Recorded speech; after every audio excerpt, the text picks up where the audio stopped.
We are live. I want to share it to you to check it out. To see. What's that? Or copy link. Have been falling for years now. So it's not stopping. You have shared it? See, in 2015, we were 2,500. Today, we are 1,920. Okay. This is about poverty. You look at security. Nigeria is now the third most insecure place to live on the surface of the earth.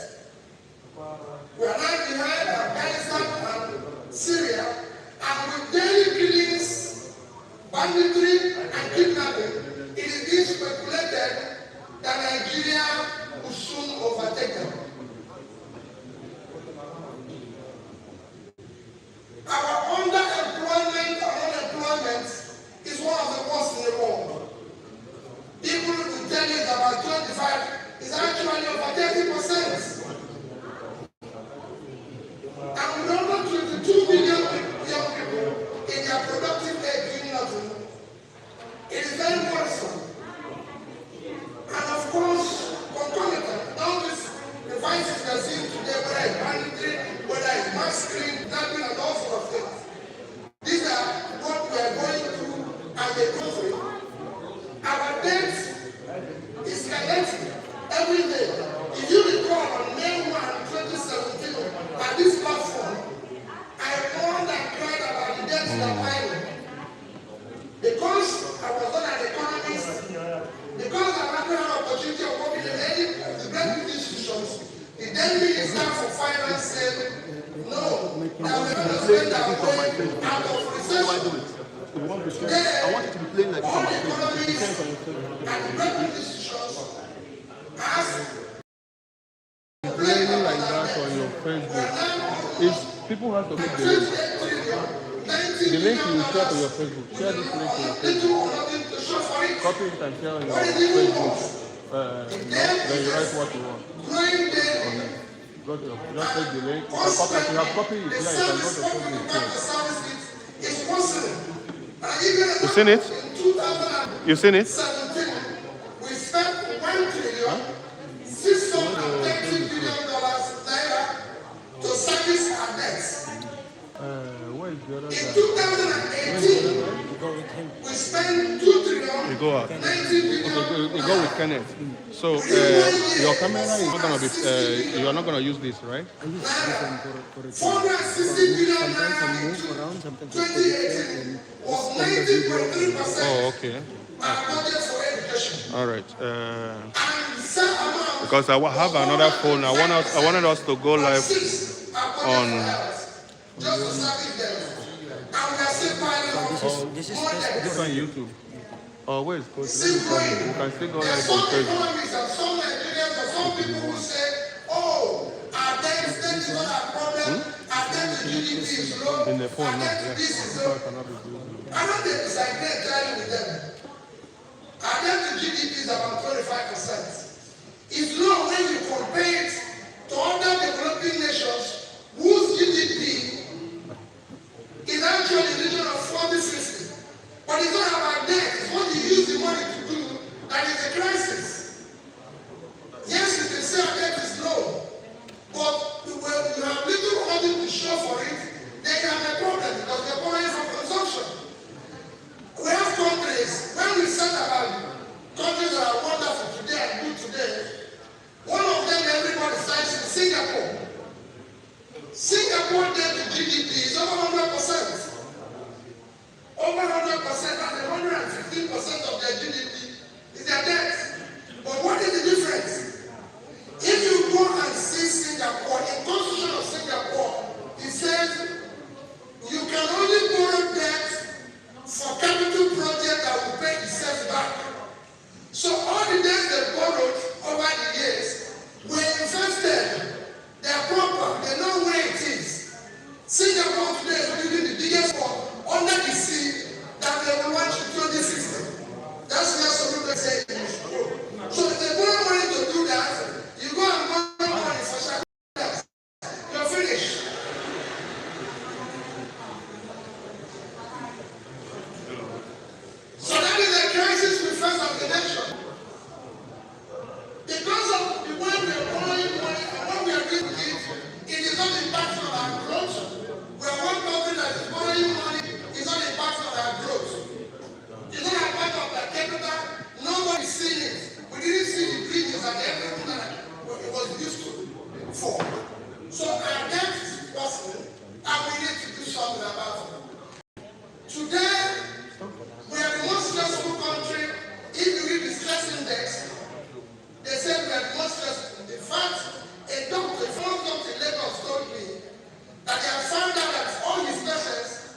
of Africa, our stock market last year lost 18%. This year it lost 13%. Even when it's more shallow of all the countries I'm going to use, for example, within the BRICS country, no country where their stock market valuation is less than 200 billion, except Nigeria. You look at all of them. Brazil is at almost a trillion. Russia is 500.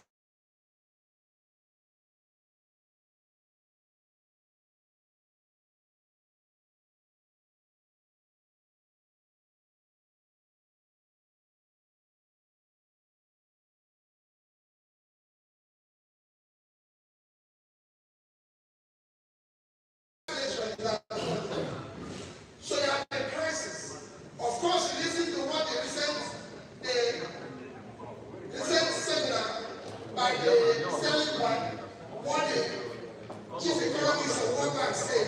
He said we are living tragically on borrowed time. That's what he said about Nigeria. If you look at all these, you will see that the previous speaker said we are living on a cliff.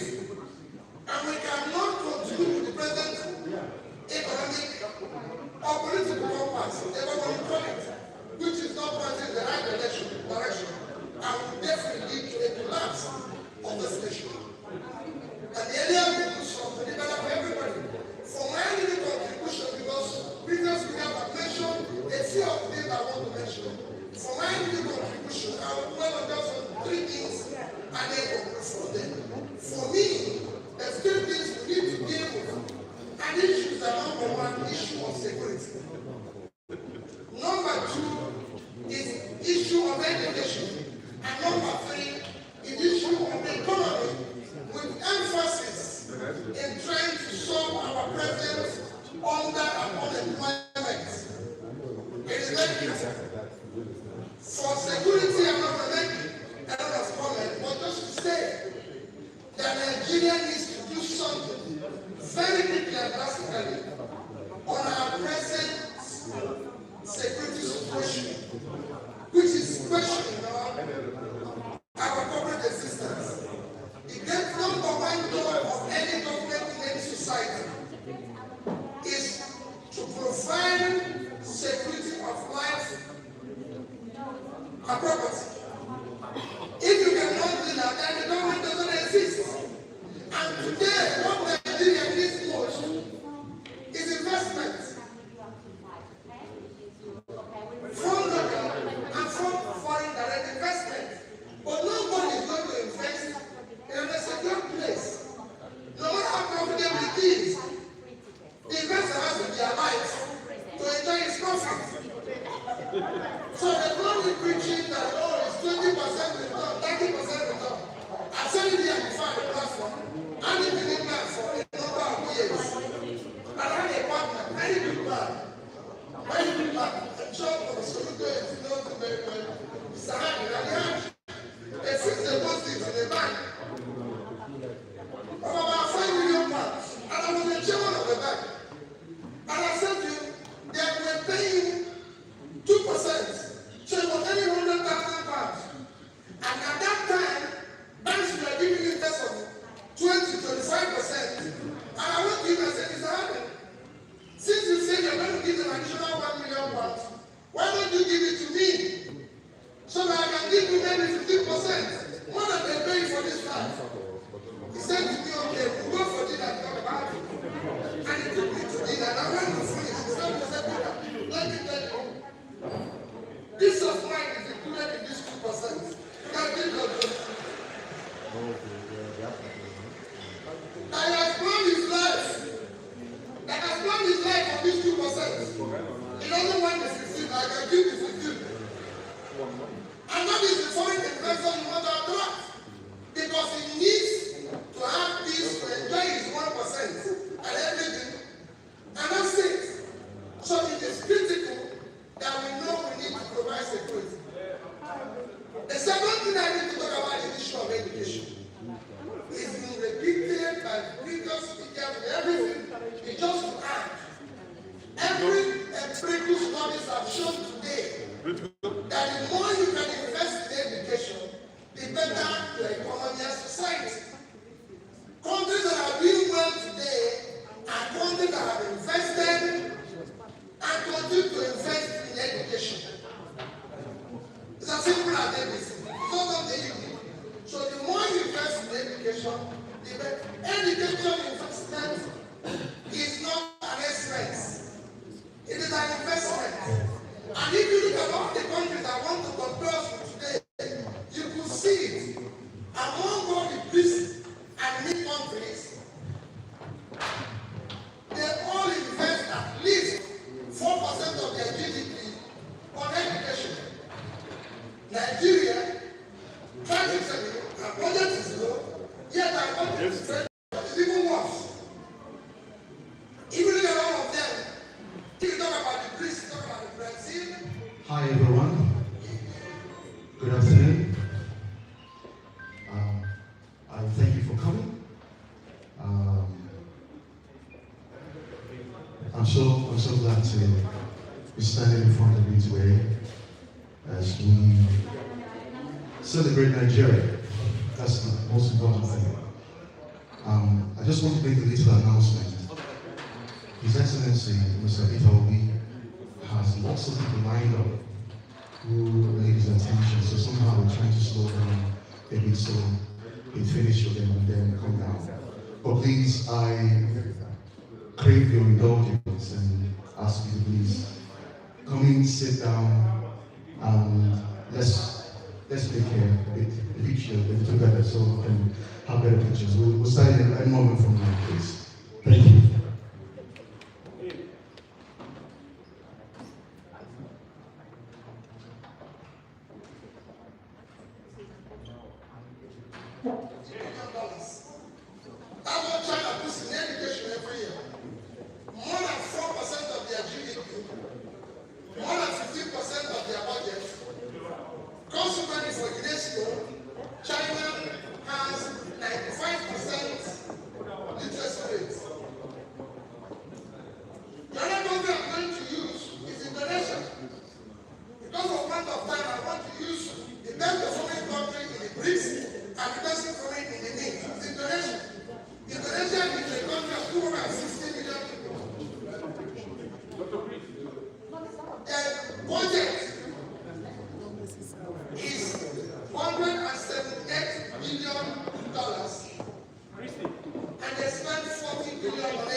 School children and everything. Everybody will say to you,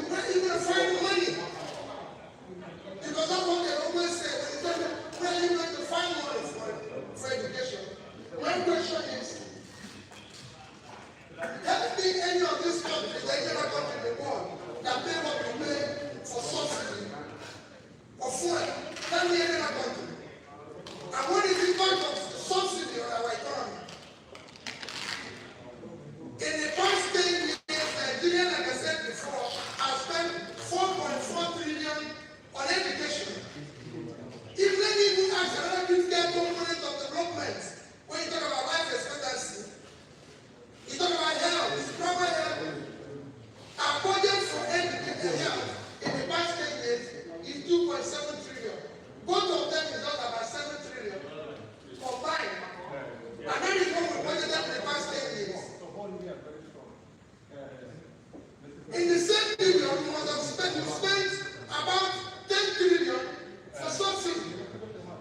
And I can tell you, 75% to 80% of the money that is spent on subsidy is actually, let me not say what happened to the money, but all of you know. It can be better. It is a pressure. It can be removed. If this money was spent on education and health, it will have education that received at least 2.5 times what was budgeted. The same thing for health. So instead of having about $15 billion for health, we will have $7.5 billion. Instead of having $9 billion for health, we will have 2.5. So education will have 37.5 and health will have 22.5. Over that. And if that money was probably utilized, I can tell you it would have impacted better on our economy today, on our per capita today, and to the country. But that money was invested. You can guess what happened to that money. Or even, like people say, where are you going to find the money? Recently, you saw the report that 1.6 trillion was stolen as an oil theft in 2016. And in 2017, another 1 trillion was stolen.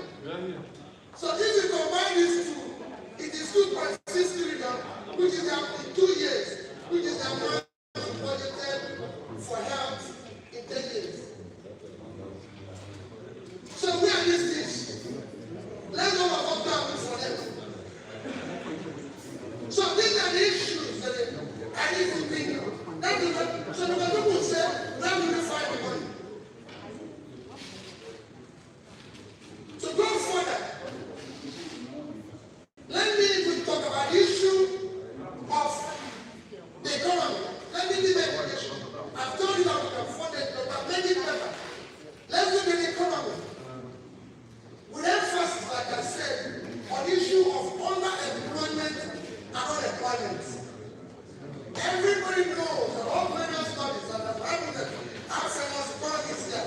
Nobody can talk about those brilliant economists we have in this country today without going to school and people like this man. They are among the best we have. And I'm sure they know that when you talk about the economy, you must talk about the issue of underemployment and unemployment. It is the greatest contributor to building a strong economy. Just open the hotel. 70% is 560 million. That is what they said MSOs are doing in China. And government is aggressively supporting this sector. If you go there, you will see that overall, I'll show you the disparity when I finish telling you what is happening with them and what is happening here. China today is determined to create 10 million jobs annually from 2015 to 2020. In fact, in 2018, by the first 6 months, they created 7.2 million, which is all 40% of the planet. And that's what they are doing. China has unemployment rate of 3.7%. If you go to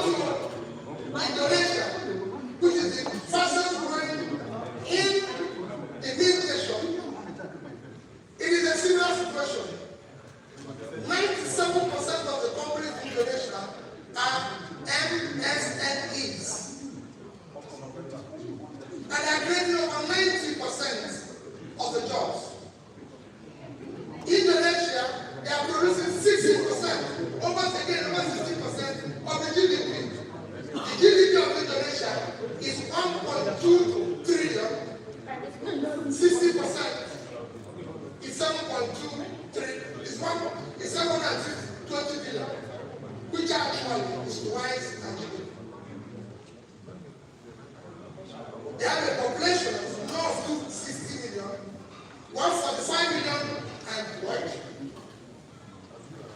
MSN is approximately 90% of that, which is 125 million. So you can see easily what this people are doing in other nations. And this is the law. What are they doing? The government have a ministry of small, medium enterprises, and are supporting them. People ask you here, where are you going to get the money?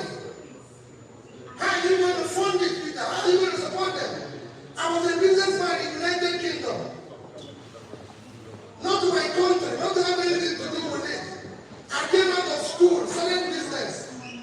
My country supported me by giving me grants. The government gave me grants. In America today, China, everywhere, government is giving people grants, support, and everything. So people say, what do we need? I said, you need aggressively support this sector to unleash what they can do in Nigeria. How do you do it? People say, oh, there's no money. We have borrowed a total of 28 trillion naira, $90 billion. If we had devoted a quarter of that, $7 trillion, $23 billion to supporting that DNA Professor Kuta mentioned. Before I go to that, let me give an example of what I experienced when I was in the recent conference I attended to the Foundation. The CEO of that foundation, said that for every entrepreneur exposure to $5,000, he created 20 jobs after 1 year. Speakers of the speaker came and supported that position. Now, if you are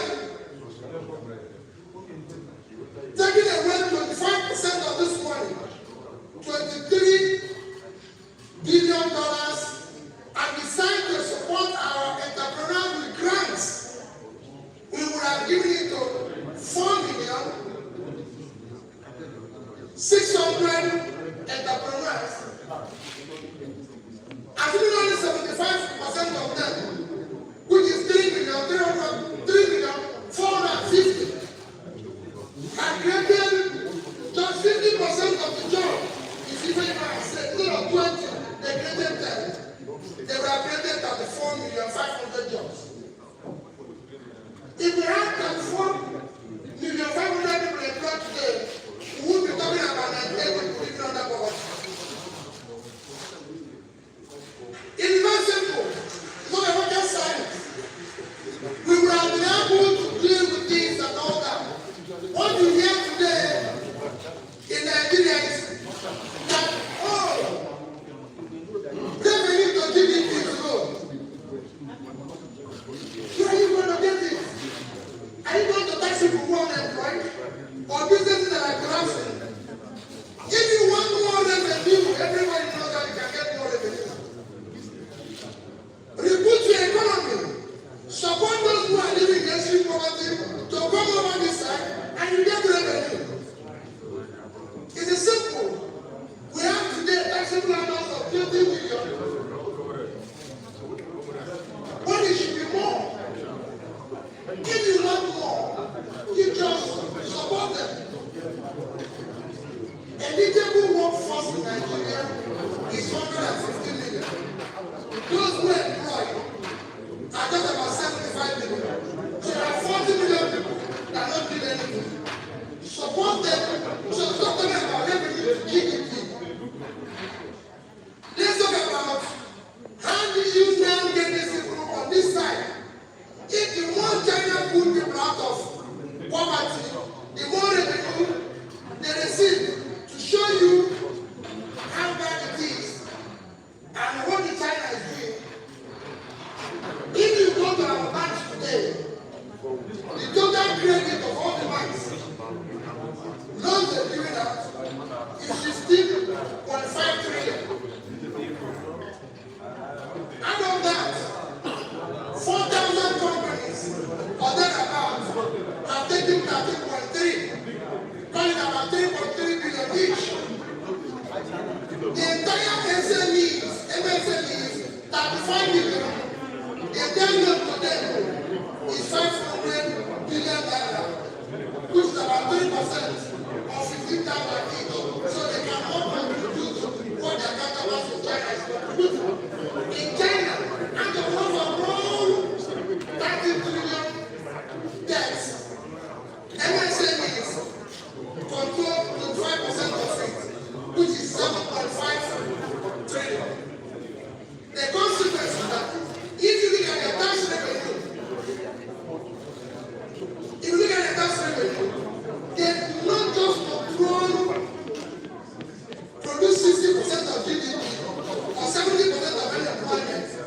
They also contribute 50% of the tax revenue. China funds budget for tax revenue. 80% of their budget is funded by tax revenue. 80% is about 3 trillion. And MSME provides 50% of it, which is 1.5 trillion. In Nigeria, that wasn't the case. Because these people are not looking for hand to mouth. This year alone, about 10 million, half of this year, 10 million accounts became not operational again. Have you met him? No, he's one of the oldest people who started the company in Nature. Have you been working? He works now, I think. Are you working now? Once they beg you for money, you pay it. And then the money comes. It's a really good job. Because that is what you want to go and eat. And that is the crisis we face. So people tell you that's GDP. For this, if you want that, the more you put the out of But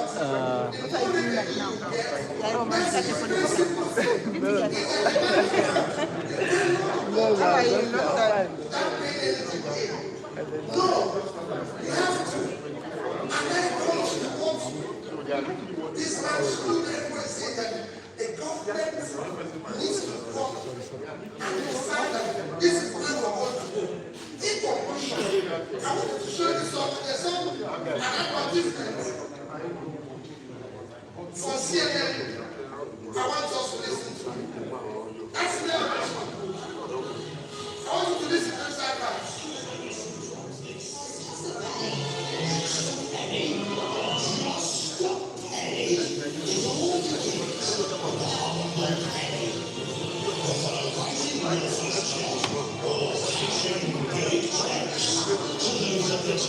Making them up, closing deals around the clock.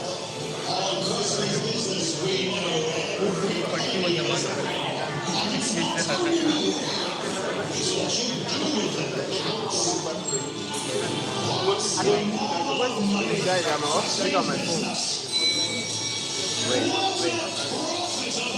I'm gonna take you right now. yeah, I know. I swear. I know. That's what I told you. That are you sure that you're going to take No, it? I just said I'm gonna do it for like a couple minutes. It's for the full fucking day. That's fucking awesome. Wait, you need to talk to Kenneth I once. told Kenny to. What he said. He said he was gonna do it. But who was the guy? The one who was wearing the big blazer. Okay. I'm gonna. Take it up right now. Fuck. That's me there. Oh yeah.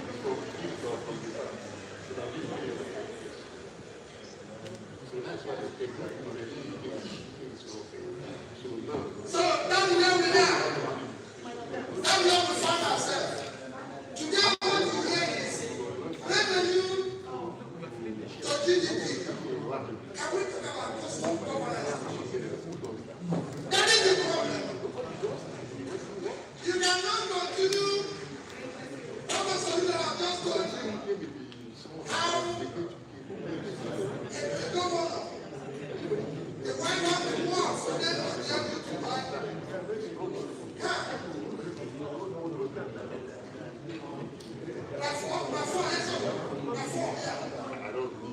You could see that is the situation everywhere. The cost of living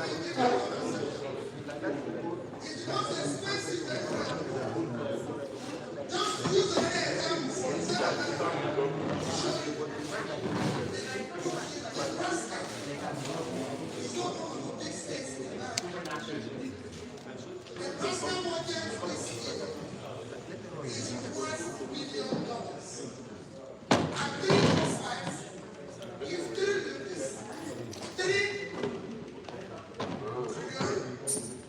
660 billion naira. Nebraska is the only state in America where you have what you can call a single legislation. They don't have senators. Somebody is just I'm okay with you here. Nebraska has 49 legislators. They are paid $12,000 each. They are part-time. $12,000 each. Nobody is the same. Nobody is special. That's why I look at my life. We are all here to celebrate our brother. 600,000 is the entire thing they pay to their house. A salary and everything. This 305 is 183 million naira. Nebraska budget is about 3 times the actual expended budget of the entire Southeast and Northeast. If you put the 11 states together, they are not up to 1.2 trillion. And Nebraska, so Nebraska is 3 times that. These 11 states have over 250-something house members costing over 16 billion annually. For what they are doing for 183 million naira. That is the cost of our. The cost can go on and on. People tell some stories. In France, the number 3 person had just resigned. All of them have read it and everything. Why? Because even his wife was found in a restaurant on the fourth time today. While he was speaking before he became minister, drinking champagne and eating lobster. Imagine Nigeria. This is France when they make champagne. When they make the champagne. And on the common day, Valentine's Day, so the man said, okay, let me just, here, everybody will have joined the man. For the best of day. Let's talk about cost of governance. I think that if I can see now,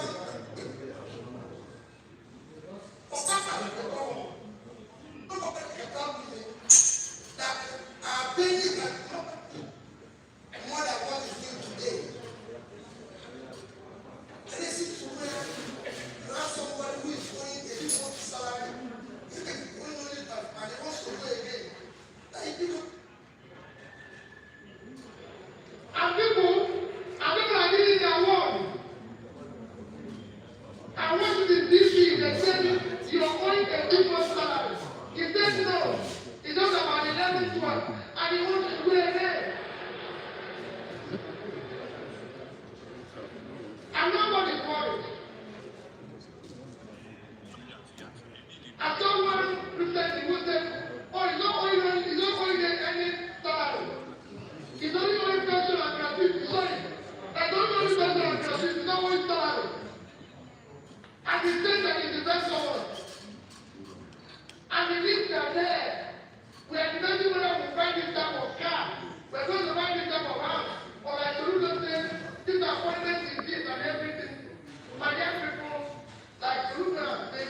this back and say, the world today is like, I would say it's a bad thing, but the competition dynamics have changed. Either you change or you die. There are people, you cannot continue to think you can compete today in the Formula 1 with a road driver. All of you wake up in a lagoon. There are people have everything. So we must change the directive from bottom to up. It is beautiful. You can change this economy. They do everything with it. But my young people who have no other country except this one, and we must do something about it, or it will consume all of us. Thank you and God bless you.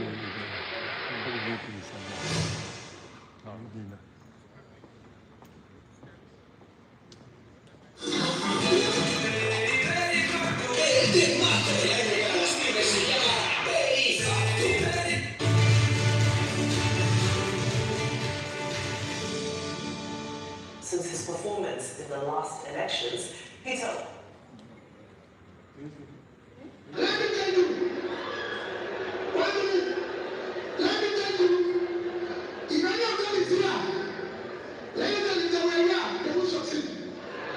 What do you anyone? 1 minute. I went to school. I've been to the best of schools. I've been to the best of schools. I've been to Oxford. I've been to Cambridge.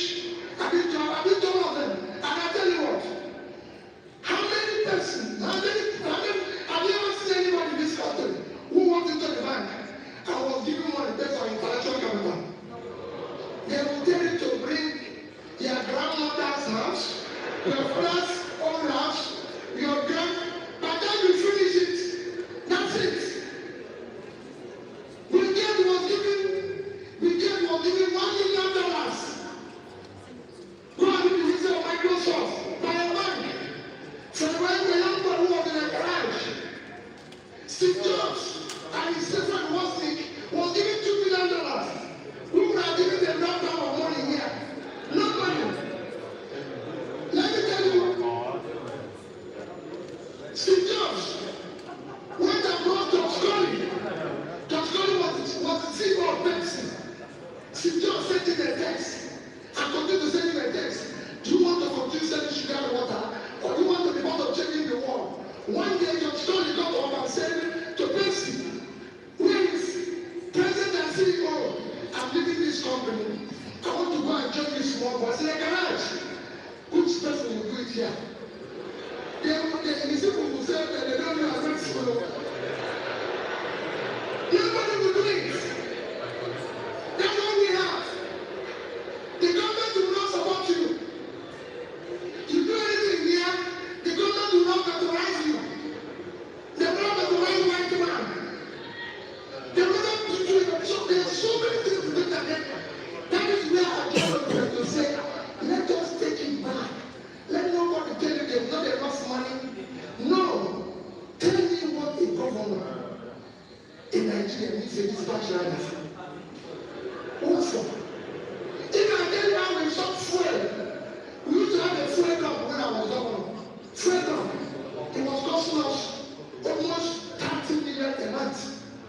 I said, what is it? They said, hey. I said, shut it down.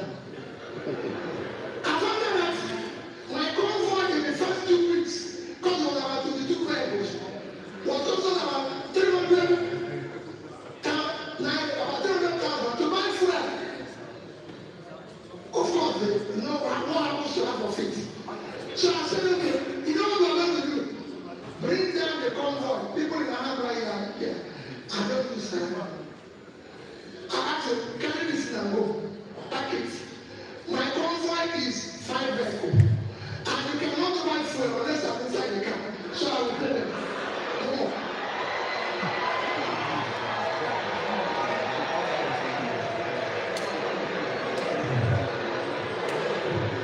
Okay, everyone, thank you. Thank you for your patience. Excellency, Mr. Peter Obi, had another meeting that he was trying to do online. And for some inexplicable reason, he's not been able to connect with them. So I had to ask for him to please come down so he did. So my apologies again. Welcome everybody to the Reimagine Nigeria Symposium 2025. As you may know, my name is Kosi Georges. From them. It is not your country.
I allowed you log in from here already. No, I already allowed you log in from here. They asked me if you can log in from here, and I allowed you log in from here.